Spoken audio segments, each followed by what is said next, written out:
ఈరోజు మీ అందరికీ ఒక విషయం చెప్తాను. నమ్ముతారో నమ్మరో మీ ఇష్టం.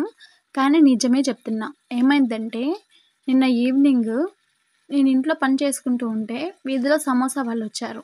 నాకేమో తినాలనిపించింది. కానీ పని డిస్టర్బ్ అవుతుంది.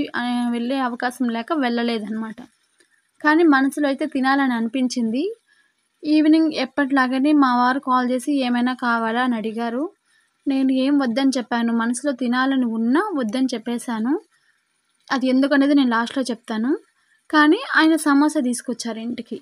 ఇదంతా ఎందుకు చెప్తున్నానంటే, నాకు మనసులో అనిపించింది ఖచ్చితంగా ఆయన ఆ రోజు తెచ్చేస్తారు. ఇది ఫస్ట్ టైం కాదు. చాలా సార్లు జరిగింది. అలా అని ఎవ్రీ టైమ్ జరుగుతుందని కాదు. కానీ ఖచ్చితంగా అప్పుడప్పుడు నాకు గట్టిగా అనిపించినప్పుడు ఆయనకి ఎందుకు అనిపిస్తుందో తెలీదు తీసుకొచ్చేస్తారు. ఓన్లీ సమోసా మాత్రమే కాదు, గోబీ, పానీపూరి, పిజ్జా ఏదైనా సరే, ఐస్ క్రీమ్, ఎనీథింగ్ నాకు అనిపించింది గట్టిగా తినాలని ఖచ్చితంగా ఆ రోజు ఆయన తీసుకొచ్చేస్తారు. ఇలా ఎందుకు జరుగుతుందో తెలుసా?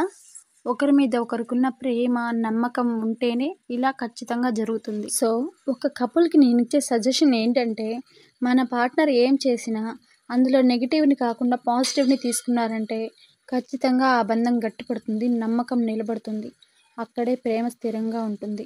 ఇంకా నేను ఎందుకు వద్దని చెప్పానంటే, నేను ఆయిల్ ఫుడ్ తినడం తగ్గించాలి అనుకున్నాను. అందువల్ల అడగడం వద్దులే అనుకున్నాను. కానీ ఆయన తీసుకొచ్చేశారు. నేను తినకూడదు అనుకున్న విషయం కూడా ఆయనకి తెలిసి మళ్ళీ నా కోసం సమోసా ఎందుకు తీసుకొచ్చారు? బహుశా ఇదేనేమో ప్రేమంటే. మీరేమంటారు? మీకు ఎప్పుడైనా ఇలా జరిగితే తప్పకుండా కామెంట్ చేయండి. ఉంటాను.